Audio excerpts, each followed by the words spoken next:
إن الحمد لله نحمده ونستعينه ونستغفره ونعوذ بالله من شرور أنفسنا ومن سيئات أعمالنا من يهده الله فلا مضل له ومن يضلل فلا هادي له وأشهد أن لا إله إلا الله وحده لا شريك له وأشهد أن محمدا عبده ورسوله يا أيها الذين آمنوا اتقوا الله حق تقاته ولا تموتن إلا وأنتم مسلمون يا أيها الناس اتقوا ربكم الذي خلقكم من نفس واحدة وخلق منها زوجها وبث منهما رجالا كثيرا ونساء واتقوا الله الذي تساءلون به والأرحام إن الله كان عليكم رقيبا يا أيها الذين آمنوا اتقوا الله وقولوا قولا سديدا يصلح لكم أعمالكم ويغفر لكم ذنوبكم ومن يطع الله ورسوله فقد فاز فوزا عظيما أما بعد فإن خير الحديث كتاب الله وخير الهدي هدي محمد صلى الله عليه وسلم وشر الأمور محدثاتها وكل محدثة بدعة وكل بدعة ضلالة الضلالة في النار أعوذ بالله من الشيطان الرجيم بسم الله الرحمن الرحيم وما خلقت الجن والإنس إلا ليعبدون حضرات علماء کرام، محترم بزرگوں، نوجوان بھائیوں، پیارے بچوں، پردہ نشین نوجوان، آج کی گفتگو کا موضوع ہے توحید۔ تو بلا کسی تمہید کے ڈائریکٹ موضوع کے اوپر آتے ہیں۔ توحید کسے کہتے ہیں؟ واٹ از توحید؟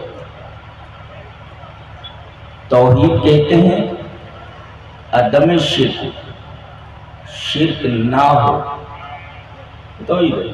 دلیل یہ حدیث پاک وعن ابی الزبیر حدثنا جابر بن عبد الله رضي الله تعالى عنه قال سمعت رسول الله صلى الله عليه وسلم يقول من لقي الله لا يشرك به شيئا دخل الجنة ومن لقيه يشرك به دخل النار رواه مسلم في كتاب الإيمان۔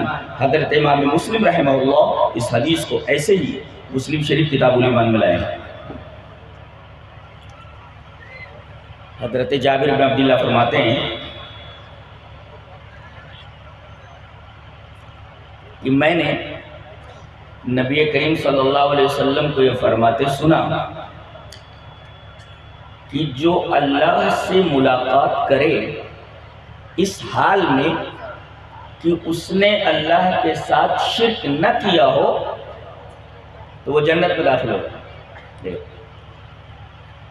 اور وَمَن لَقِيَهُ يُشْرِكُ بِهِ، اور جو اس سے ملاقات کرے اس حال میں کہ اس نے شرک کیا ہو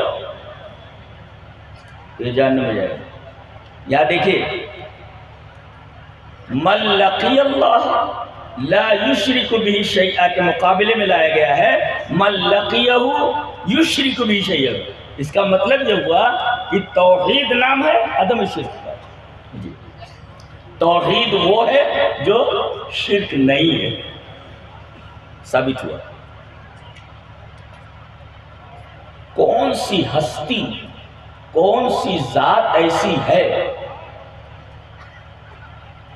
جو صرف اور صرف وہی عبادت کے لائق، اسی کو یکتا مانا جائے اور جبین نیاز کے تمام سجدوں کو اسی کے لیے مخصوص کر دیا جائے؟ جانتے ہیں جس ہستی کے اندر دو چیزیں ہیں، ایک علم کامل اور دوسرے قدرت کاملہ، یہ دو چیزیں پائی جائیں تو وہی عبادت کے مستحق ہوگا، وہی عبادت کے مستحق ہوگا۔ اگر آپ نے سورہ لقمان پڑھا ہے، میں تو تفسیر کا طالب علم ہوں، جس نے سورہ لقمان پڑھا ہے وہ جانتا ہے کہ حضرت لقمان اپنے بیٹے کو نصیحت کرتے ہوئے یہ بولتے ہیں کہ میرے بچے شرک مت کرنا، شرک ظلم عظیم۔ اچھا، آگے چل کر کے وہ ایک بات بولتے ہیں جسے اللہ تبارک و تعالی نے نقل فرمایا ہے، وہ بات دیکھو، یا بنی انہا ان تک مثقال حبۃ من خردل فتکن فی صخرۃ او فی السماوات او فی الارض یاتی بہ اللہ ان اللہ لطیف خبیر۔ خفاء الشیء ینقسم الی اقسام، چیز جو چھپ جاتی ہے، جانتے ہیں اس کی کئی قسمیں ہوتی ہیں، یہ چیز دکھائی نہ دے۔ ایک تو من صغر ہی، چیز بہت چھوٹی ہو، دکھائی نہیں دیتی ہو، چیز بہت چھوٹی ہو، اس وجہ سے انسان کی نگاہ اس چیز کو نہیں دیکھ پاتی، جیسے حبۃ من خردل، رائی کا دانہ، دیکھیں چیز چھپ گئی ہے من صغر ہی، اپنے چھوٹے ہونے کی وجہ سے۔ دیکھیں ایک چیز چھوٹی ہو تو دکھائی نہیں دیتی، مخفی ہو جاتی، یا چیز من وراء حجاب، پردے کے پیچھے ہو تو دکھائی نہیں دیتی۔ یہ چیز ہے، یہ دس از مائی ہینڈ کرچف، یہ دیکھیں آپ، یہ دستی ہے میری، اور اس کے درمیان یہ میرا ہاتھ آ گیا، یہ ہاتھ حجاب ہے، تو یہ ہینڈ کرچف من وراء حجاب، اس وجہ سے آنکھوں کو یہ چیز دکھائی نہیں دیتی۔ تو فتکن فی صخرہ، چٹان میں ہو، چٹان کے اندر ہو۔ اب دیکھیں کوئی چیز چٹان کے اندر چلی گئی، ظاہر ہے کہ وہ من وراء حجاب ہے، پردہ آ گیا درمیان میں، جی پتھر کو توڑو تو وہ چیز دکھائی دے جائے گی۔ اس کا مطلب ہے کہ وہ چیز اس وجہ سے دکھائی نہیں دیتی کہ وہ چٹان کے اندر ہے، من وراء حجاب۔ تو ایک تو چیز بہت چھوٹی ہو تو دکھائی نہیں دیتی، اور ایک چیز من وراء حجاب ہو، پردے کے پیچھے ہو تو دکھائی نہیں دیتی، اور تیسرے کافی فاصلے پر ہو، او فی السماوات، آسمان کی پہنائیوں میں ہو تو دکھائی نہیں دیتی، کافی دور ہو، بلندی پر ہو اور کافی فاصلے پر ہو تو دکھائی نہیں دیتی، اور تیسرے او فی الارض، زمین کی تاریکیوں میں ہو تو چیز دکھائی نہیں دیتی ہے۔ یہی چار ہی قسمیں نہ دکھائی دینے کی، خفائے شے کے مخفی ہونے کی یہی چار قسمیں ہو سکتی ہیں۔ چیز بہت چھوٹی ہو، من وراء حجاب ہو، آسمان کی پہنائیوں میں ہو، بلندی پر ہو، یا زمین کی تاریکیوں میں ہو۔ رب تعالی فرماتے ہیں کہیں بھی ہو، یا تمہیں اللہ اس کو لے آئے۔ دیکھو چیز چھوٹی ہے، دیکھ رہا ہے، پردے کے پیچھے دیکھ رہا ہے، آسمان کی پہنائیوں میں دیکھ رہا ہے، زمین کی تاریکیوں میں دیکھ رہا ہے، یہ اس کا علم کامل ہے، اور اس کو وہاں سے لے آنا یہ قدرت کاملہ ہے۔ تو یا بنی انہا ان تکو مثقال حبۃ من خردل فتکن فی صخرۃ او فی السماوات او فی الارض یاتی بہ اللہ۔ تو یاتی بہ اللہ یہ قدرت کاملہ ہے، باقی ساری چیزیں علم کامل سے متعلق۔ اس کو ایک اور آیت کریمہ سے مدلل کر لیتے ہیں۔ اللہ نے فرمایا وَمَا مِن دَابَّةٍ فِي الْأَرْضِ إِلَّا عَلَى اللَّهِ رِزْقُهَا، زمین میں جتنی چلنے والی چیزیں ہیں ان سب کی روزی اللہ کے اوپر ہے، اللہ کے ذمے ہے۔ اچھا ایک کیڑا رات کی تاریکیوں میں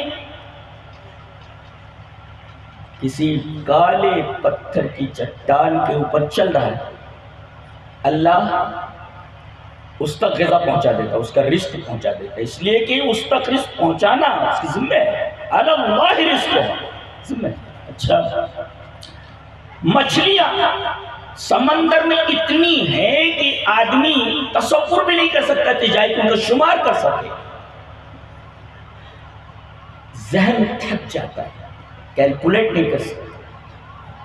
اللہ فرماتا ہے کہ سب کی روزی ہمارے ذمہ ہے۔ اب دیکھو روزی ان تک پہنچانا ہے، پہنچانے سے پہلے علم ہونا ضروری ہے کہ کوئی چیز کہاں ہے، کبھی نہ پہنچا سکتے۔ اب ایک کوریئر والا آتا ہے سامان لے کر کے تو پوچھتا ہے ایڈریس کہاں ہے، وہ آدمی رہتا کدھر ہے، تو پہلے اس آدمی کو جانو کہ رہتا کہاں ہے تو جتنی بھی چیزیں کائنات میں ہیں ان تک روزی پہنچانا ہمارے ذمہ ہے، اور پہنچانے سے پہلے ان کا علم ضروری ہے۔ لہذا ہم جانتے ہیں کہ وہ چیز کہاں ہے، یہ علم کامل ہے، اور چیزوں کو ان تک پہنچا دینا یہ قدرت کاملہ ہے۔ تو جو ذات علم کامل رکھے اور جو ذات قدرت کاملہ رکھے وہی عبادت کے مستحق ہو سکتی ہے، وہی عبادت کے لائق ہو سکتی ہے، اس کے علاوہ کوئی ذات قابل عبادت نہیں ہو سکتی۔ یہ ثابت ہوا۔ تو ہمارا رب علم کامل رکھتا ہے، کمپلیٹ علم اور کمپلیٹ پاور، علم کامل اور قدرت کامل۔ تو ثابت ہوا کہ اس کے علاوہ کسی کے پاس علم کامل ہے ہی نہیں، اس کے علاوہ کسی کے پاس قدرت کاملہ ہے ہی نہیں، لہذا اللہ کے علاوہ کوئی عبادت کے لائق کیسے ہو سکتا؟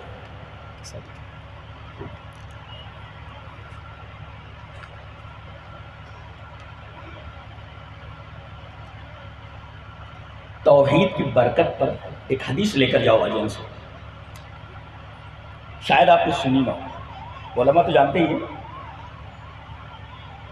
آپ کے حوالے پہلے حدیث پڑھ لیتا ہوں۔ حدیث اس طرح، وان عبداللہ رضی اللہ تعالیٰ عنہ قال قال رسول، میری طرف متوجہ ہو جائے، یہ مکمل ہے، حدیث بہت ہی اہم ہے۔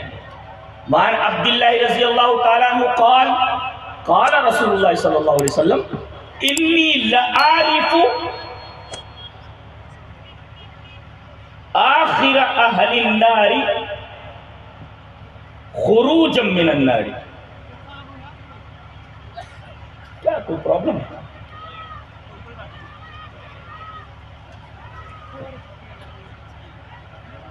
ان عبداللہ رضی اللہ تعالیٰ عنہ قال قال رسول اللہ صلی اللہ علیہ وسلم انی لعارف آخر اہل النار خروجا من النار رجل یخرج منها زحفا فیقال له انطلق فادخل الجنہ قال فیذهب فیدخل الجنہ فیجد الناس قد اخذوا المنازل فیقال له اتعرفون الزمان الذي كنت فيه فیقول نعم فیقال له تمنا فیتمنا فیقال له لك ما تمنیت وعشرة اضعاف الدنیا قال فیقول اتسخر بی وانت الملک قال فلقد رأيت رسول اللہ صلی اللہ علیہ وسلم ضحک حتی بدت نواجزه رواہ مسلم فی کتاب الایمان۔ حضرت امام مسلم رحمہ اللہ اس حدیث کو ایسے ہی ایک صفحے کی پوری روایت ہے، وہ پوری امانت کے ساتھ آپ کو پہنچا دی گئی ہے، جسے امام مسلم رحمہ اللہ کتاب الایمان کے اندر ہے، بڑی پیاری روایت ہے۔ ایکسپلین کرتا ہوں۔ حضرت عبداللہ ابن مسعود، جب خالی عبداللہ بولا جائے تو اس سے عبداللہ ابن مسعود مراد ہوتے ہیں، تو حضرت عبداللہ ابن مسعود فرماتے ہیں کہ رسول اللہ صلی اللہ علیہ وسلم فرمایا میں جانتا ہوں، انی لعارف، میں جانتا نہیں پہچانتا ہوں۔ جاننے میں اور پہچاننے میں فرق ہوتا ہے۔ معرفت جانتے کس کو بولتے ہیں؟ معرفت 50 آدمی اس میں آپ کا لڑکا ہو، آپ پہچان لیں گے یہ اس کی ضد کیا آتی ہے معلوم ہے؟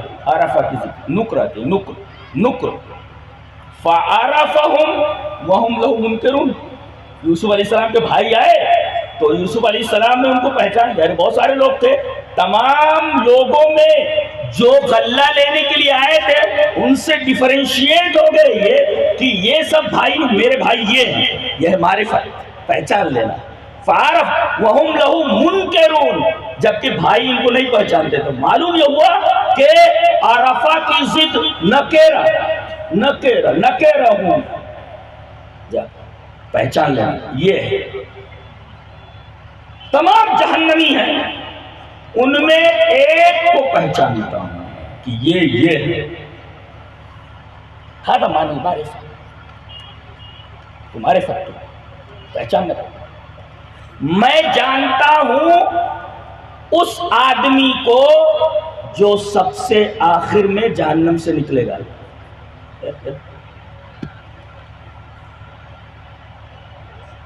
یہ جہنم میں گیا کیوں تھا؟ اپنی بدعملیوں کی وجہ سے گیا تھا. نکلا کیوں؟ توحید کی وجہ سے نکلا ہے. یہ توحید کی برکت. توحید نہ ہوتی نکلنے کا سوال ہی پیدا نہیں ہوتا. یہ گیا کیوں تھا؟ اپنی بدعملیوں کی وجہ سے گیا تھا. اور نکل کیوں رہا ہے جہنم سے؟ توحید کی وجہ سے. توحید کی برکت. تو میں اس آدمی کو جانتا ہوں جو جہنم سے سب سے آخر میں نکلے گا. اچھا کیسے نکلے گا وہ؟ رجل یخرج من الزحف، جیسے بچے ہوتے ہیں نا وہ پیٹ کے بل ایسے گھسٹتے ہوئے چلتے ہیں لائک دس. وہ پیٹ کے بل گھسٹتے ہوئے جہنم سے نکلے گا ایسے پیٹ کے بل. فیقال لہ، اس سے کہا جائے گا انطلق فادخل الجنہ، جا انطلق، جا جنت میں داخل ہوئے. قال، اور ابھی کہتے ہیں فجائے گا فیدخل الجنہ، جنت میں داخل ہو جائے گا. گیا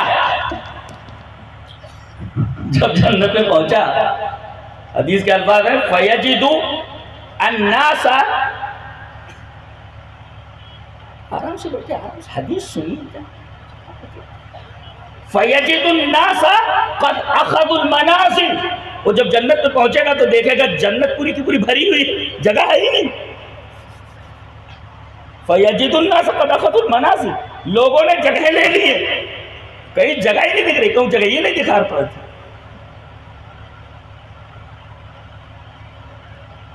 کہہ رہا کہاں جاؤں، جگہ ہی نہیں ہے، پوری جنت بھری ہوئی ہے.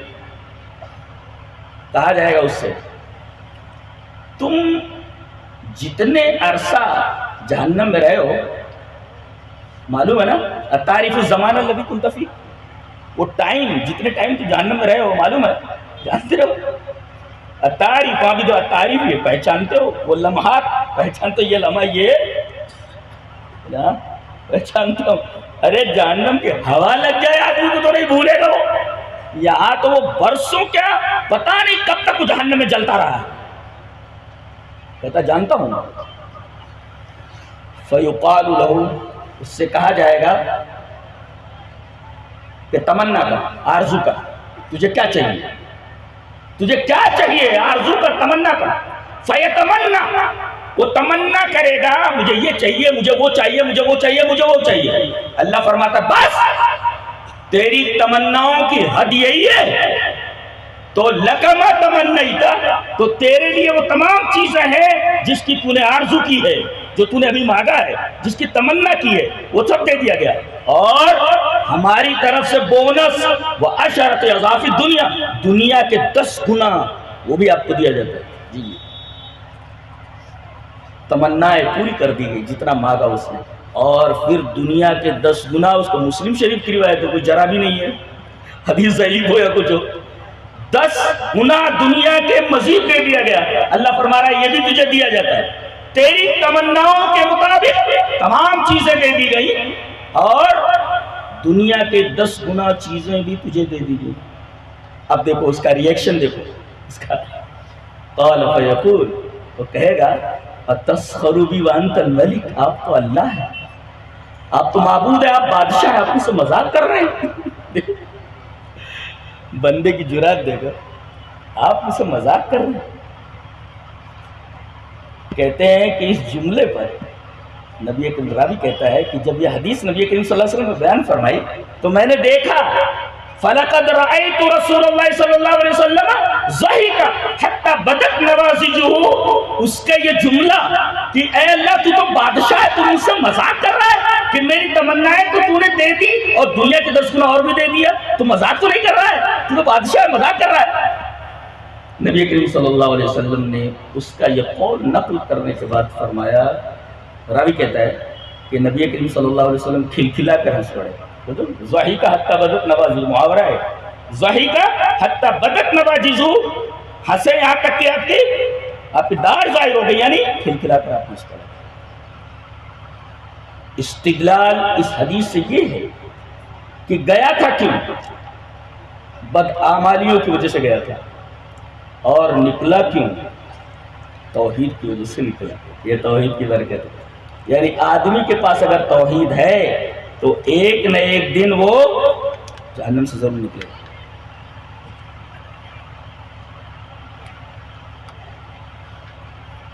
توحید کی برکت پر یہ روایت بھی دیکھیں، حدیث اس طرح وعن ابی ذر رضی اللہ تعالیٰ عنہ قال قال رسول اللہ صلی اللہ علیہ وسلم یقول اللہ تعالی یا ابن آدم لو عملت قراب الارض خطایا ولم تشرک بی شیئا جعلت لك قراب الارض مغفرتا۔ رواہ احمد فی مسندی، حضرت امام احمد بن حنبل رحمہ اللہ اس حدیث کو ایسے ہی مسند احمد کے اندر لائے۔ راوی حضرت ابو ذر غفاری، حضرت ابو ذر غفاری فرماتے ہیں کہ نبی اکرم صلی اللہ علیہ وسلم نے فرمایا کہ اللہ فرماتا ہے، اس کا مطلب حدیث قدسی ہے۔ اگر سند صحابی پر رک جائے تو حدیث موقوف، اور نبی تک رفع ہو جائے تو حدیث مرفوع، اور نبی سے آگے بڑھ کر سند اللہ تک پہنچ جائے یہ حدیث قدسی ہے۔ تو نبی کریم صلی اللہ علیہ وسلم فرما رہے کہ اللہ فرماتا ہے کیا؟ یا ابن آدم، اے آدم کی اولاد، لو عملت قراب الارض خطایا، زمین بھر کر تو اگر گناہ کر لے، زمین بھر کر گناہ کر لے، زمین چھوٹی موٹی تھوڑی ہے، کتنی بڑی ہے، اتنا گناہ کر لے کہ زمین بھر جائے، قراب الارض خطایا، زمین بھر کر، ولم تشرک بشیء، اور مجھ سے ملے اس حال میں کہ تو نے میرے ساتھ شرک نہیں کیا ہے، توحید کے ساتھ آیا ہے تو زمین بھر کر گناہ لے کر آ، میں زمین بھر کر بخشش لے کر کے آتا ہوں۔ جعلت لک قراب الارض مغفرتا۔ دیکھا آپ نے؟ اللہ اکبر، یہ ہے توحید کی عظمت اور توحید کی برکت۔ ایک جانب گناہوں کا انبار ہے، دنیا بھر کے گناہ ہیں، اور ایک طرف توحید ہے۔ توحید کا وزن دیکھو کہ ایک طرف دنیا کو رکھ دیا گیا پلڑے میں، دنیا کے تمام گناہوں کو، اور ایک طرف توحید کو رکھ دیا گیا۔ توحید کا وزن دیکھیے، اللہ اکبر، کہ توحید جس پلڑے میں ہے وہ پلڑا نیچے ہو گیا، اور دنیا بھر کے جو گناہ تھے جس پلڑے میں تھے وہ گناہ کا پلڑا نیچے دب گیا۔ یہ ہے توحید کی عظمت جو حضرت ابو ذر غفاری رضی اللہ تعالیٰ عنہ کی اس روایت سے ثابت ہے۔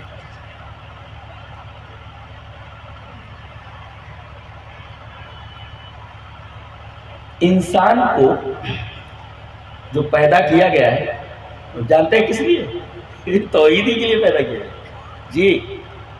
وَمَا خَلَقْتُ الْجِنَّ وَالْإِنسَ إِلَّا لِيَعْبُدُونَ، میں نے جنوں کو اور انسانوں کو اس لیے پیدا کیا ہے تاکہ وہ میری عبادت کریں۔ جانتے ہو لیعبدون کی تفسیر کیا کی گئی ہے؟ لیوحدون، تاکہ وہ میری توحید پکڑے، تاکہ وہ میری توحید اختیار کریں۔ اور عجیب بات تو یہ ہے کہ ایک جگہ شکر کا لفظ آیا ہے لیکن مفسرین نے اس کی تفسیر توحید سے کی۔ جیسے شیطان کو جب اللہ تعالیٰ نے راز درگاہ کیا چل نکل یہاں سے بھاگ، تو اس نے کہا کہ تو نے اس کی وجہ سے مجھے گمراہ کیا ہے، آدم کی وجہ سے۔ بولتا ہے ثم لآتینہم من بین ایدیہم ومن خلفہم وعن ایمانہم وعن شمائلہم ولا تجد اکثرہم شاکرین۔ میں ان کے آگے سے آؤں گا، میں ان کے پیچھے سے آؤں گا، میں ان کے دائیں سے آؤں گا، میں ان کے بائیں سے آؤں گا، اور ان میں سے اکثر کو میں شاکر نہیں چھوڑوں گا۔ شاکر ولا تجد اکثرہم شاکرین، شاکرین کی تفسیر موحدین سے کی گئی ہے کہ اس کی پوری کوشش یہ ہوگی کہ لوگوں کو شرک میں مبتلا کر دے اور توحید سے دور کر دے، اور اپنے اس مشن میں وہ تقریباً کامیاب ہو چکا ہے۔ دنیا کی اکثریت شرک کے پلیٹ فارم پر آ چکی ہے. بڑے تھوڑے لوگ ہیں جو شکر کے پلیٹ فارم پر ہیں اور توحید کے پلیٹ فارم پر ہیں. اور ہمیشہ یہ کم ہی رہے، اس لیے کہ ایک بکٹ دودھ میں تھوڑا سا گھی ہوتا ہے، اور دودھ کا جو جزو اعظم ہوتا ہے وہ گھی ہی ہوتا ہے. اگر ایک بکٹ پانی سے سارے اجزاء گھی کے نکال دیے جائیں تو دودھ میں اور پانی میں کیا فرق رہ جاتا ہے؟ تو در حقیقت دودھ کا جزو اعظم جس طریقے سے گھی ہوتا ہے، ایسے ہی موحدین ہیں اس زمین کے اوپر، اور اللہ تبارک و تعالی جانتے ہیں اسی توحید کی برکت سے انہیں معاف کرے گا. اور توحید کے علاوہ کسی چیز پر، شرک کے اوپر تو قطعاً کمپرومائز نہیں ہے. شرک کرنے والا کبھی بخشا نہیں جائے گا. لیکن وَلَا تَجْدُ أَكْثَرَهُمْ شَاكِرِينَ. ایک بات اور بولتا ہے، کیا بولتا ہے؟ تو نے اس کی وجہ سے مجھے گمراہ کیا ہے تو میں کیا کروں گا؟ لَأَقْعُدَنَّ لَهُمْ صِرَاطَكَ الْمُسْتَقِيمَ. تو میں تیرے صراط مستقیم کے اوپر بیٹھ جاؤں گا. دیکھو شیطان کو معلوم ہے کہ جنت کی طرف جانے والا ایک ہی راستہ ہے، صراطک، تیرا راستہ. اضافت ہے نا، اور اضافت سے چیز مخصوص ہو جاتی ہے. صراطک، تیرا راستہ، اور تیرا راستہ صراط مستقیم ہے، اس پر بیٹھوں گا میں. جی اس پر بیٹھوں گا. خود تو معلوم ہے کہ جنت کی طرف جانے والا راستہ ایک ہی ہے. دنیا کو پٹی کیا پڑا رکھی ہے؟ چار راستے جو جنت تک جاتے ہیں. یہ عجیب و غریب فلسفہ نہیں ہے؟ یہ راستہ بھی جنت کی طرف جاتا ہے، یہ راستہ بھی، یہ امام کا راستہ جنت کی طرف جاتا ہے، یہ امام کا راستہ جنت کی طرف جاتا ہے، یہ جاتا ہے، وہ جاتا ہے. بڑے خوش نصیب ہیں آپ لوگ جو دین کو مضبوطی سے پکڑے ہیں. اچھا دین نام ہے کس کا؟ دین نام ہے کس کا؟ دین نام ہے قرآن و حدیث کا. یہی آپ کو دیا گیا تھا، یہی آپ امت کو دے کر گئے ہیں. دلیل یہ حدیث پاک. وعن ابی ہریرہ رضی اللہ تعالی عنہ قال قال رسول اللہ صلی اللہ علیہ وسلم انی قد ترکت فیکم شیئین لن تضلوا بعدہما کتاب اللہ و سنتی.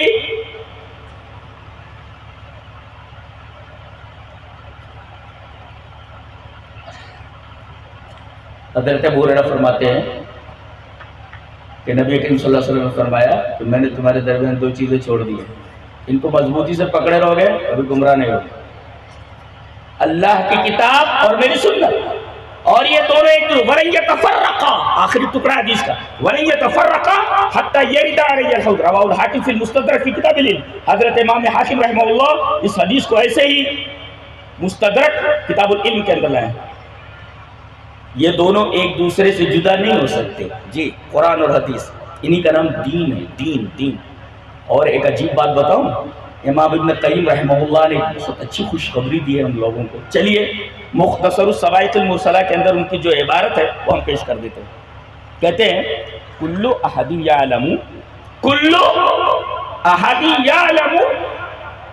ان اصحاب الحدیث اصدق الطوائف کما قال عبداللہ بن المبارک وجدت الدین لأہل الحدیث والکلام للمعتزلة والکذب للرافضة والحیل لأصحاب الرائے. اللہ اکبر، کتنی اچھی بات کہی ہے. حضرت امام ابن قیم رحمہ اللہ ابن تیمیہ کے شاگرد ہیں، بہت بڑے عالم ہیں. فرماتے ہیں کہ اصحاب الحدیث، اہل الحدیث، یہ تمام فرقوں میں سب سے سچا فرقہ ہے. اصدق الطوائف، سب سے سچا فرقہ ہے. اور پھر کہتے ہیں جیسا کہ عبداللہ ابن مبارک نے کہا، کیا وجدت الدین لأہل الحدیث، میں نے دین کو اہل الحدیث کے پاس پایا. دین کہاں ہے؟ اہل حدیث کے پاس. یہ اتنا بڑا امام بول رہا ہے، معمولی آدمی تھوڑی ہے. وجدت الدین لأہل الحدیث، دین کہاں میں نے پایا؟ اہل الحدیث کے پاس پایا. اور منہ شکافیاں، قیل قال، ایسا ویسا، یہ کو پٹک، یہ اٹھا، یہ کری، یہ سب قیل و قال، یہ سب فلسفیانہ منہ شکافیاں میں نے معتزلہ کے پاس پائی. اور والکذب للرافضہ، اور سب سے بڑا جھوٹا اگر کوئی ہے اس روئے زمین پر تو رافضی. پوری فلسطین کی ایسی کیسی کر کے رکھ دیا اور کہتے ہیں کہ 11 بہنوں کا یہ اکیلا بھائی ہے. ان نالائقوں کو اب تک سمجھ میں نہیں آتا یہ ہے کون یہ ہے؟ فلسطین کو جب حضرت عمر نے فتح کیا ہے تو حضرت عمر کے تو دشمن ہی ہے، دشمن نہیں ہے، سنیوں کے دشمن نہیں ہے. یہ جو کچھ بولتے جھوٹی بولتے ہیں. والکذب، روئے زمین کے اوپر ان سے زیادہ جھوٹا کوئی ہے ہی نہیں. والکذب للرافضہ، پوری دنیا سے یہ جھوٹ بولتے ہیں کسی بھی طریقے سے، تقیہ کی شکل میں ہو یا کسی اور شکل میں ہو. سب سے بڑے جھوٹے روئے زمین کے اوپر بدترین مخلوق یہی ہے. والکذب للرافضہ، جھوٹ میں نے رافضیوں کے پاس پایا ہے. والحیل لاصحاب الرائے، اور اصحاب الرائے کے پاس جو قیاس لڑاتے ہیں ان کے پاس میں نے ہیلے بہت دیکھے. ہیلے ان کے پاس ہیں، ہیلے ان کے پاس. چلیے اس بات کو المدخل للسنن الکبری البیہقی، بیہقی کی جو المدخل الی السنن الکبری ہے اس کے اندر ایک روایت ہے حضرت عمر بن الخطاب سے. چلیے پڑھ لیتے ہیں اس کو تاکہ یہ بات مدلل ہو جائے.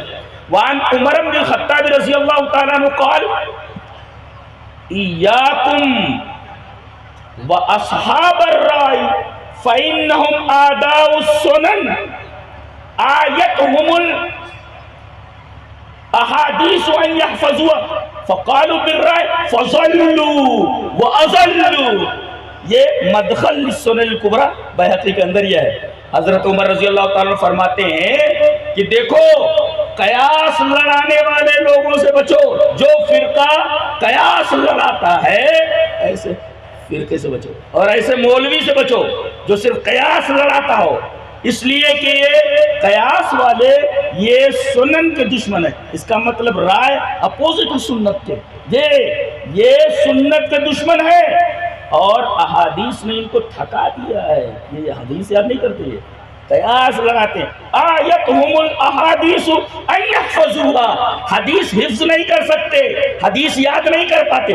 اگر ہم مکرم کچھ بھی بولتے چلے جاتے تو احادیث حفظ نہیں کر سکتے، ان کو تھکا دیا ہے. تو اب احادیث یاد نہیں ہوتی تو کیا کرتے ہیں؟ فقالوا بالرائے، تو رائے لڑانے لگتے ہیں، رائے سے بات کرنے لگتے ہیں. فضلوا واضلوا، ظاہر ہے کہ اب رائے سے بات کہی جا رہی ہے تو خود گمراہ ہوں گے اور دوسروں کو گمراہ کریں گے. یہ ہے اصحاب الرائے. مولانا مودودی کے بارے میں کہا گیا، جو جماعت اسلامی کے بانی ہیں، جی ترجمان میں انہوں نے لکھا ہے کہ میری کوشش یہ، الفاظ دیکھیں مودودی صاحب،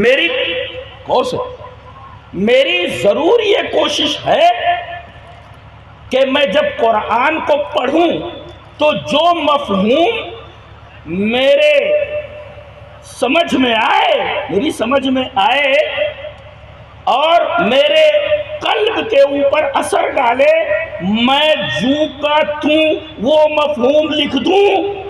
یہ کیا ہے بھئی؟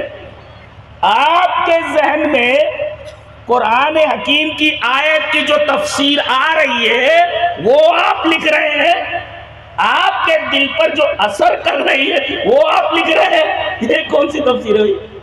یہ فقالوا بالرائے فضلوا واضلوا. تفسیر جو ہے رائے سے کرنا، جو دل میں آئے، جو مفہوم ان کے ذہن نے سمجھا. ظاہر ہے اچھا آدمی جب قرآن کے ساتھ ایسی حرکتیں کرنے لگتا ہے تو پھر صحابہ بھی مارز اعتراض میں آتے ہیں، پھر حدیثیں بھی مارز اعتراض میں آتی ہیں. جی جیسے کہا گیا، ایک جگہ کہتے ہیں کہ یہ کانا دجال یہ سب کانا دجال وغیرہ یہ سب فسانے ہیں، ان کی کوئی شرعی حیثیت نہیں ہے. تو لیجیے جناب، یہ انہی کا قول ہے. اس کے مقابل میں روایت دیکھیں، حدیث اس طرح. وعن عائشہ رضی اللہ تعالی عنہ زوج النبی صلی اللہ علیہ وسلم اخبرته ان رسول اللہ صلی اللہ علیہ وسلم كان يدعو في الصلاة اللهم اني اعوذ بك من عذاب القبر وَأَعُوذُ بِكَ مِنْ فِتْنَةِ الْمَسِيحِ الدَّجَّالِ وَأَعُوذُ بِكَ مِنْ فِتْنَةِ الْمَسِيحِ الدَّجَّالِ وَأَعُوذُ بِكَ مِنْ فِتْنَةِ الْمَحْيَا وَفِتْنَةِ الْمَمَاتِ اللهم إني أعوذ بك من المأثم والمغرم فقال له قائل ما أكثر ما تستعيذ من المغرم فقال إن الرجل إذا غرم حدث فكذب ووعد فأخلف رواه البخاری فی کتاب الاذان. حضرت امام بخاری رحمہ اللہ اس پوری حدیث کو ایسے ہی بخاری کتاب الاذان کے اندر لائے. نیند آ رہی ہے؟ ہاں ڈما لے رہے نا.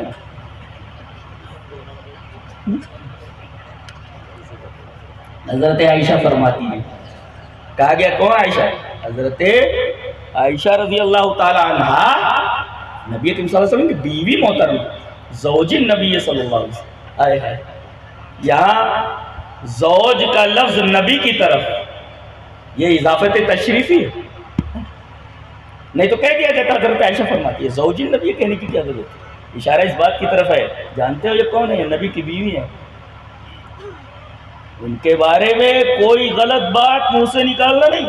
اور یہ جھوٹے رافضی یہ تو طرح طرح کے الزامات ان منافقین کی طرح حضرت عائشہ رضی اللہ تعالیٰ عنہ پر لگاتے ہوئے یہ زوج النبی یہ کہا گیا. یہ اضافت تشریفی ہے کہ مقام دیکھو حضرت عائشہ کی کہ نبی کی بیوی ہے وہ, اور تمہاری اوقات ہے تم نبی کی بیوی کے اوپر انگشت اعتراض اٹھاؤ, تمہاری اوقات ہے. یہ نبی کی بیوی ہے, 10 آیتیں نازل ہوئی ہیں ان کی بارات کے لیے, آپ کو معلوم ہے کیا یہ فرماتی ہیں؟ اخبرت حضرت عائشہ فرماتی ہیں کہ نبی کریم صلی اللہ علیہ وسلم اپنی نماز کے آخر میں ہمیشہ یہ دعا کرتے تھے, کیا؟ اللہم انی اعوذ بک من عذاب القبر, اے اللہ میں تیری پناہ چاہتا ہوں قبر کے عذاب سے. یہ پہلا ٹکڑا بتا رہا ہے کہ قبر کا عذاب برحق ہے. جو لوگ قبر کے عذاب کا انکار کرتے ہیں غلطی پر ہیں اور اس حدیث کا منکر ہے. اور دوسرا ٹکڑا وَأَعُوذُ بِكَ مِن فِتْنَةِ الْمَسِيحِ الدَّجَّالِ, یہ مودودی صاحب کہتے ہیں کہ کانا دجال یہ فسان وغیرہ یہ سب فسان ہے, ان کی کوئی شرعی ہے. ارے شریعت تو حدیث کا نام ہے جیسا کہ ابھی میں نے بتایا. پھر یہ کہنا کہ یہ سب کانا دجال وغیرہ یہ فسانے ہیں, تو یہ فسانہ نبی کریم صلی اللہ علیہ وسلم کو بیان فرمایا. بات کہاں تک جا رہی ہے؟ فرمایا وَأَعُوذُ بِكَ مِن فِتْنَةِ الْمَسِيحِ الدَّجَّالِ, اور میں پناہ چاہتا ہوں مسیح دجال سے. مسیح دجال سے. اور میں پناہ چاہتا ہوں زندگی کے فتنے اور موت کے فتنے سے. اس ٹکڑے پر ٹھہر کر ہم اس کو وضاحت کرنا چاہتے ہیں. I want to explain of this bit of this کہ میں پناہ چاہتا ہوں زندگی کے فتنے سے اور موت کے فتنے. یہ زندگی کا فتنہ کیوں ہے؟ 2 چیزیں پیش آتی ہیں انسان کو, شبہات کا فتنہ اور شہوات کا فتنہ. شبہات کا فتنہ کیا ہوتا ہے کہ آدمی کا دماغ اس طرح ہو جائے کہ حق باطل دکھائی دے اور باطل حق دکھائی دے. فَيَرَ الْحَقَّ بَاطِلًا وَالْبَاطِلَ حَقًّا, ایک دم ذہن کا سانچہ, دل کا سانچہ الٹ جائے کہ اسے حق باطل نظر آئے اور باطل حق نظر آئے. یہ زندگی کا فتنہ ہے. یہ شبہات شبہات یہ ایسا کیسے ہو سکتا ہے؟ ایسا کیسے ہو سکتا ہے؟ حق اسے باطل دکھائی دیتا ہے, باطل اسے حق دکھائی دیتا ہے. ایک زندگی کا فتنہ تو یہ, اور دوسرے زندگی اس کی اللہ کی معصیت میں گزرے, یہ زندگی کا فتنہ ہے. زندگی اس کے کفر کے اوپر گزرے, فتنہ ہے. زندگی اس کی بدعتوں میں گزرے, یہ فتنہ ہے. زندگی اس کی صحابہ کرام کی عظمت تسلیم نہ کرنے پر گزرے, اور اس کی زندگی گزرے بدعات و خرافات میں, یہ ہے زندگی کا فتنہ. زندگی اور موت کا فتنہ.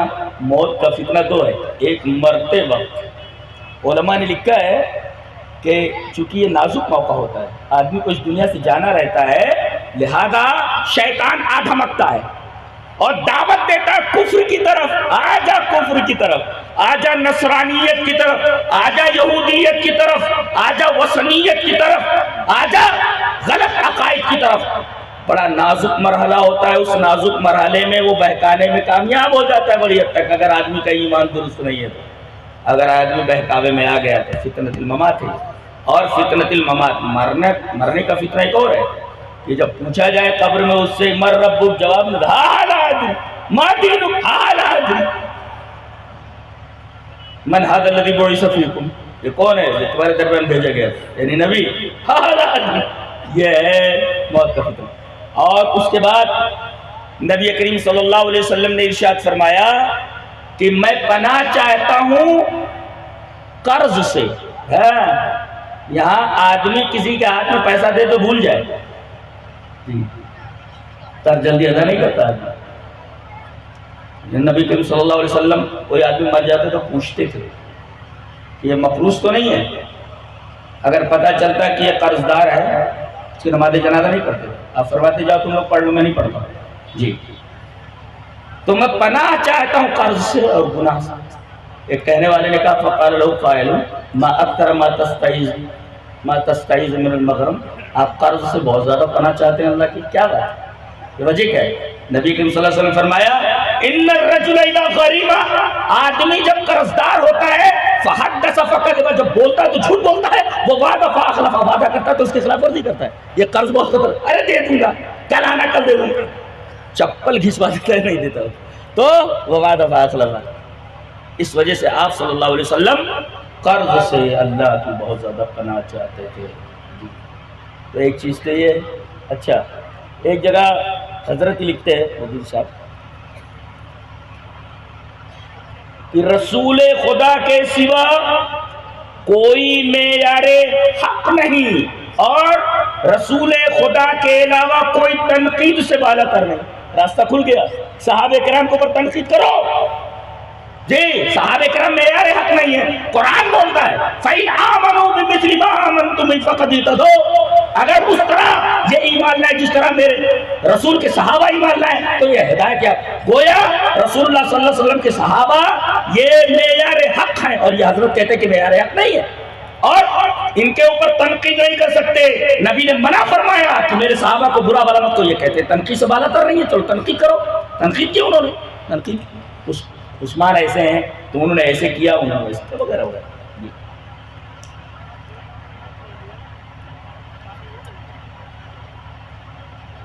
میں نے بتایا تھا کہ فطرے دو طریقے کے، کچھ شبہات کے، حق باطل، باطل حق، ایک شہوات کے۔ آدمی عورتوں کی طرف فطری طور پر میلان رکھتا ہے، گناہوں میں مبتلا ہونے کے بہت سارے چانسز آتے ہیں، لہذا یہ کہہ کر کے جا رہا ہوں بچے جوانی کی دہلیز میں قدم رکھیں تو اس چکر میں مت پڑو کہ MBBS کرنے میں اسے 35 سال لگ رہے ہیں، جب یہ فارغ ہو جائے گا تب شادی کریں گے، اللہ غلط۔ جیسے ہی جوانی کی دہلیز میں بچہ قدم رکھے، لڑکی قدم رکھے، فوراً شادی کر دو اس کی، جی شادی کر دو۔ تو خوش ہو رہے، ہاں خوش ہو رہے، دیکھو اچھی لڑکی وغیرہ ڈھونڈو، ان لوگوں کے لیے دیکھو کتنے بیٹھے ہوئے، رنڈے میں بیٹھے ہوئے، جی ذرا خیال کرو ان کا، اس لیے کہ یہ شہوات کی ڈگر پر اگر چل نکلے بڑی پریشانی ہو جائے گی۔ یہ دیکھو یہ فوٹو لے رہے ہیں، یہ بتانے کے لیے امی کو کہ دیکھو مولانا بولے ہیں ذرا کوئی ڈھونڈو گے اچھی سے جی۔ تو ایک فتنہ ہے شبہات کا اور ایک ہے فتنہ شہوات کا، یہ بڑی خطرناک چیز ہے، بچنا چاہیے اسے۔ توحید کی ایک اور برکت دیکھ اللہ کو، توحید کی برکت دیکھ، کرے کوئی فائدہ کسی کو، یہ حیرتناک بات نہیں ہے۔ چلیے وہ حدیث پڑھ لیتے، حدیث اس طرح، وعن ابن عباس رضی اللہ تعالیٰ عنہما قال سمعت النبی صلی اللہ علیہ وسلم یقول ما من مسلم يموت فَيَقُومُ عَلَى جَنَازَتِهِ 40 رَجُلًا لَا يُشْرِكُونَ بِاللَّهِ شَيْئًا إِلَّا شُفِّعُوا فِيهِ رواہ ابو داؤد فی کتاب الجنائز. حضرت امام ابی داؤد رحمہ اللہ ابو داؤد شریف کتاب الجنائز کے اندر یہ روایت اسی طرح لائے. راوی حضرت عبداللہ بن عباس ہے. حضرت عبداللہ بن عباس فرماتے ہیں کہ میں نے جناب محمد رسول اللہ صلی اللہ علیہ وسلم کو یہ فرماتے سنا کہ کوئی مسلمان مر جائے اور اس کی نماز جنازہ 40 ایسے آدمی پڑھ لیں جو اللہ کے ساتھ شرک نہ کرتے ہوں تو اس کی بخشش ہو جاتی ہے. جی شفعوا فی، دیکھو لفظ شفعوا کی تشریح کرتا ہوں. شفعوا کا مطلب ہوتا ہے جب بندہ کہتا ہے اللہم اغفر لحینا ومیتنا وشاہدنا وغائبنا وصغیرنا وکبیرنا الی آخر. اے اللہ ہمارے زندے کو بخش دے، ہمارے مردے کو بخش دے، ہمارے چھوٹے کو بخش دے، ہمارے بڑے کو بخش دے، وغیرہ وغیرہ. تو گویا یہ اللہ سے اس کی بخشش کی سفارش کر رہا ہے. یعنی جنازہ پڑھنے والے لوگ میت کے بارے میں اللہ سے سفارش کرتے ہیں اللہ اس کو معاف کرتے. تو اگر 40 آدمی اس کی سفارش کرتے کیسے لوگ؟ قید لگائی گئی لا یشرکون باللہ موحد، لہذا وصیت کر کے جاؤ کہ ہماری نماز جنازہ وہی لوگ پڑھیں اور پڑھائیں جو شرک نہ کرتے ہوں اللہ کے ساتھ.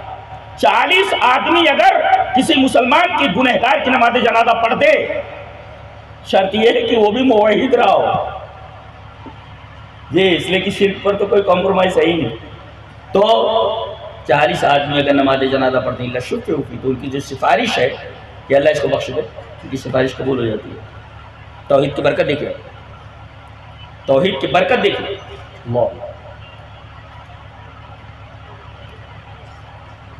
توحید سے مراد جانتے ہیں کیا ہوتا ہے؟ توحید عبادت، عبادت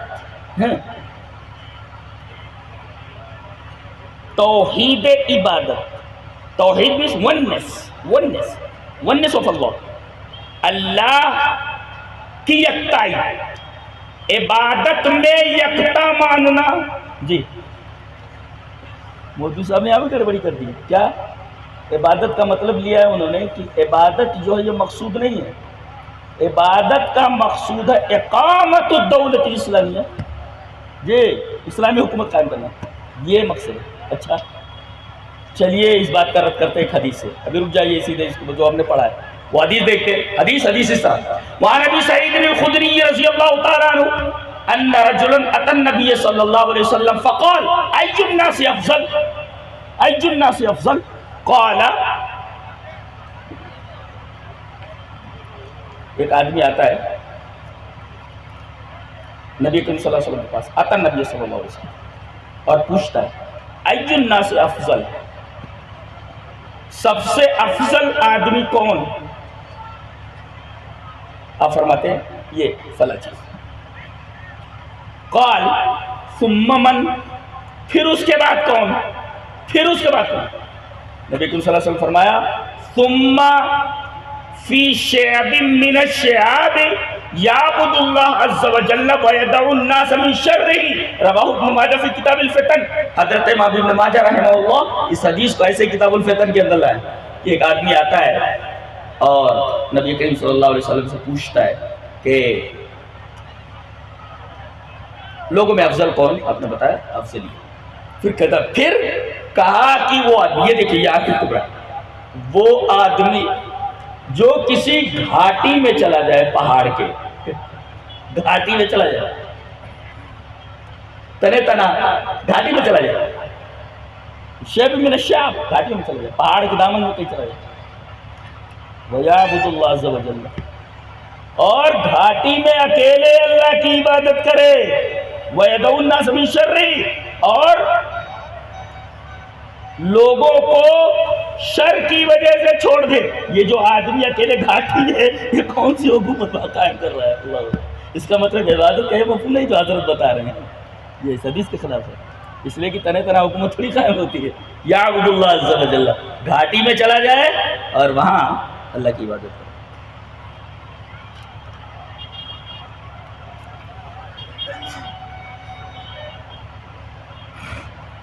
توحید کی برکت آپ دیکھیں، حدیث پاک دیکھیں، حدیث وعن عائشہ رضی اللہ تعالی عنہ ان النبی صلی اللہ علیہ وسلم بعث رجلا على سریة وكان يقرأ لأصحابه في صلاتهم فيختم بقل هو الله أحد فلما رجعوا ذكروا ذلك للنبي صلى الله عليه وسلم فقال صلوا لأي شيء يصلوا ذلك فسألوه فقال لأنها صفة الرحمن وأنا أحب أن أقرأ بها فقال النبي صلی اللہ علیہ وسلم اخبروه ان اللہ يحبه رواه البخاری فی کتاب التوحید۔ حضرت امام بخاری رحمہ اللہ اس حدیث کو ایسے ہی کتاب التوحید کے اندر لائے۔ راویہ نبی کریم صلی اللہ علیہ وسلم کی پیاری بیوی حضرت عائشہ رضی اللہ تعالیٰ عنہ۔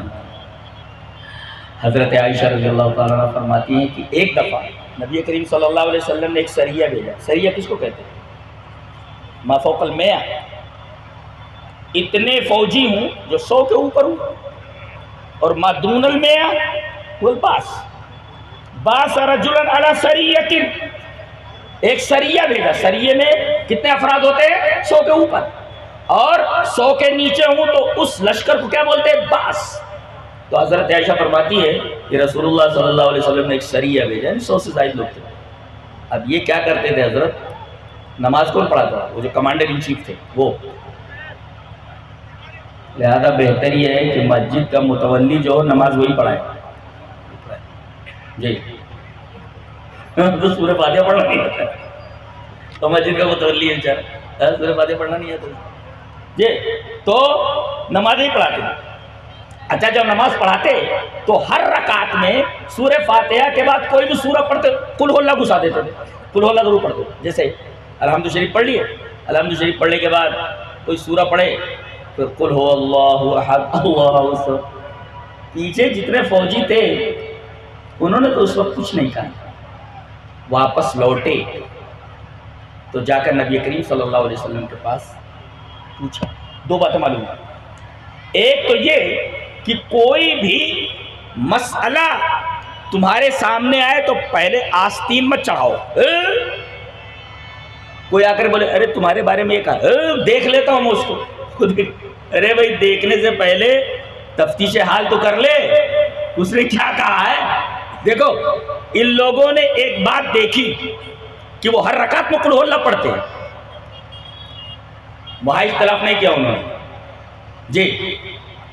آ کر کے انہوں نے نبی کریم صلی اللہ علیہ وسلم سے پوچھا، دو باتیں معلوم ہیں۔ ایک بات تو یہ کہ بات کوئی کان تک آئے تو فوراً ایکشن مت لو، بات کی تحقیق کر لیا کرو۔ میں کہتا ہوں حدیث کے اس ٹکڑے پر اگر معاشرے میں کوئی عمل کر لے تو معاشرے کے اندر سے بہت ساری لڑائیاں ختم ہو جائیں، جھگڑے ختم ہو جائیں۔ کوئی آ کر کے کان میں پھونک دیتا دیکھ لیتا ہوں، یہ بھائی تفتیش حال تو کر لے۔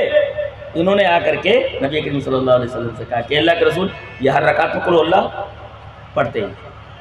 اچھا دوسری بات یہ معلوم ہے کہ جب بھی کوئی دینی مسئلہ ہو تو اس کا حل صرف اور صرف قرآن اور حدیث کے پاس ہے۔ دیکھیں انہوں نے کسی سے پوچھا نہیں، ڈائریکٹ رسول سے پوچھا۔ لہذا کوئی بھی مسئلہ اگر سامنے آئے شریعت کا تو دیکھا جائے کہ قرآن کیا کہتا ہے، دیکھا جائے حدیث کیا کہتی ہے۔ یہ ڈائریکٹ نبی کے پاس پہنچے کہ نبی اس مسئلے کا حل بیان فرمائیں گے۔ نبی نے کہا انہی سے جا کر پوچھو ویسا کیوں کرتے، سلو یہی شیء یسلو ذالک، ویسا کیوں کرتے ہر رکعت میں سورہ فاتحہ سورہ اخلاص۔ تو انہوں نے آ کر کے پوچھا حضرت وہ جو آپ ہر رکعت میں سورہ اخلاص پڑھتے تھے، ہم لوگوں نے تو اس وقت کچھ کہا نہیں، ہم نبی کے پاس گئے اور یہ بات نبی کے سامنے رکھی، نبی نے کہا کہ آپ سے پوچھا جائے کہ آپ ایسا کیوں کرتے۔ جانتے ہیں انہوں نے کیا کہا؟ لِأَنَّا صِفَةُ الرَّحْمَانِ، کیونکہ یہ سورہ اخلاص قل هو اللہ احد یہ رحمان کی صفت ہے، وَأَنَا أُحِبُّ أَنْ أَقْرَأَ بِهَا، میں اللہ کی صفت سے پیار کرتا ہوں، محبت کرتا ہوں، اس وجہ سے پڑھ رہا ہوں۔ آ کر کے بتایا کہ اللہ کے رسول تو کہہ رہے کہ ہمیں سورہ اخلاص سے پیار ہے، اس لیے کہ وہ رحمان کی صفت ہے، توحید کا بیان ہے۔ نبی کریم صلی اللہ علیہ وسلم نے فرمایا ان سے جا کر بول دو کہ اللہ بھی ان سے محبت کرتا ہے، اخبرو ان اللہ یحبہ۔ دیکھیے آپ توحید کا بیان سورہ اخلاص میں ہے، انہیں سورہ اخلاص سے محبت ہے، توحید سے محبت ہے. نبی نے فرمایا جا کر ان سے کہہ دو کہ اگر وہ توحید کی سورہ اخلاص سے محبت کرتے ہیں تو خبر دے دو ان کو کہ اللہ بھی ان سے محبت کرتا ہے. اللہ سورہ اخلاص سے محبت، توحید سے محبت، اللہ سے محبت مرادی.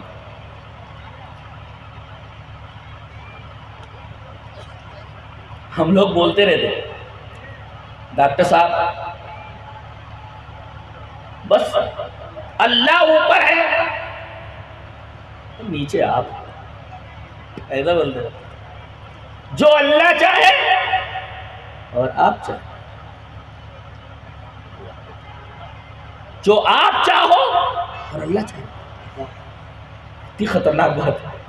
چلیے وہ حدیث دیکھ لیتے ہیں. حدیث اس طرح وعن ابن عباس رضی اللہ تعالی عنہ ان رجلا قال یا رسول اللہ ما شاء اللہ وشئت فقال جعلتنی اللہ عدلا بل ما شاء اللہ وحدہ. رواہ احمد فی مسندی، اور یہ حدیث درجہ حسن تک پہنچی ہے، حسن درجے کی حدیث ہے. حضرت ابن عباس فرماتے ہیں کہ ایک آدمی آیا اور اس نے کہا جو آپ چاہیں اور اللہ چاہے. تو نبی کریم صلی اللہ علیہ وسلم فرمایا ایسا مت کہو، بلکہ صرف یہ کہو جو اللہ چاہے، ما شاء اللہ وحدہ، جو اللہ چاہے، اتنا ہی بول بس. ہم دیکھو کتنا ملا لیتے ہیں ہم اس میں لا کر کے.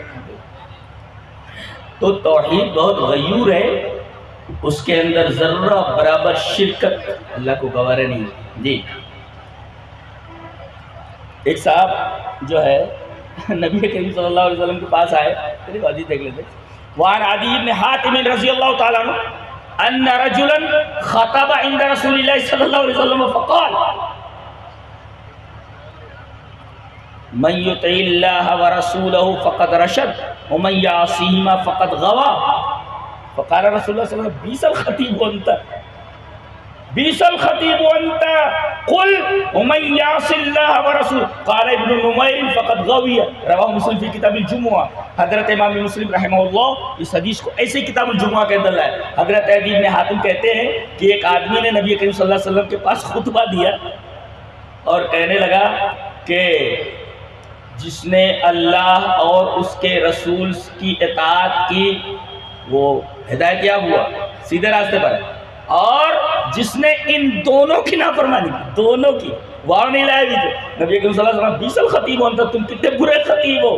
ارے یہ بولو من یعص اللہ ورسولہ، یعنی رسول اور اللہ میں فرق کرو، دونوں کو ملاؤ نہیں. یہاں تو عقیدہ یہ ہے کہ وہی جو مستوی عرش تھا خدا ہو کر اتر پڑا ہے مدینے میں مصطفیٰ کو دو ایک ہے. یہاں کہا گیا ومن یعص، نہیں کہہ سکتے. یہ بولو ومن یعص اللہ ورسولہ. جی یہ الگ الگ کر کے بولو، رسول الگ ہے اور اللہ الگ ہے، دونوں کو ملاؤ نہیں. اس وجہ سے توحید بہت غیور چیز ہے، اور یہ چیز جس کو حاصل ہو گئی. اچھا عجیب بات ہے، سورہ نساء میں اللہ تبارک تعالیٰ نے ایک جگہ فرمایا کہ جو شرک کے علاوہ جو گناہ ہے وہ میں بخش دوں گا. اور آیت وہی، لیکن آخر میں دو ٹکڑے الگ الگ تھے. پہلا ٹکڑا بالکل ایک جیسا ہے، لیکن دوسرا ٹکڑا بدل گیا ہے. کہا گیا ان اللہ لا یغفر ان یشرک بہ ویغفر ما دون ذلک لمن یشاء ومن یشرک باللہ فقد افترى اثما عظیما. اور آگے چل کر کے کہا گیا ان اللہ لا یغفر ان یشرک بہ ویغفر ما دون ذلک لمن یشاء ومن یشرک باللہ فقد ضل ضلالا بعیدا. دیکھیں پہلا ٹکڑا وہی ہے، دوسرا ٹکڑا بدل گیا ہے، اور ایک ہی سورہ کے اندر ہے، سورہ نساء میں. تو افطرا اسم عظیمہ کا کیا مطلب؟ افطرا اسم عظیمہ کا مطلب یہ ہے کہ آدمی اپنی زبان سے یہ کہے کہ اللہ کا کوئی شریک ہے. یہ ہے افطرا، جھوٹ باندھنا. دنیا کا سب سے بڑا جھوٹ ہے کہ اللہ تبارک و تعالیٰ کا شریک ہے کوئی، اور اس بات کو اپنی زندگی میں نافذ کر لے، تطبیق دے دے، تو یہ ضلالت ہے. لہذا آدمی کو اپنی زبان سے بھی نہیں کہنا چاہیے اللہ کا شریک ہے، نہ اسے اپنی زندگی میں لانا چاہیے، تطبیق بھی نہیں دینی چاہیے. اس وجہ سے دونوں کی نفی کر دی گئی. ان اللہ لا یغفر ان یشرک بہ ویغفر ما دون ذلک لمن یشاء ومن یشرک باللہ فقد افتری اثما عظیما. دوسری جگہ فرمایا گیا ان اللہ لا یغفر ان یشرک بہ ویغفر ما دون ذلک لمن یشاء ومن یشرک باللہ فقد ضل ضلالا بعیدا. اللہ ہمیں نیک عمل اور اچھی سمجھ توفیق عطا فرمائے. دعوانا الحمدللہ رب العالمین.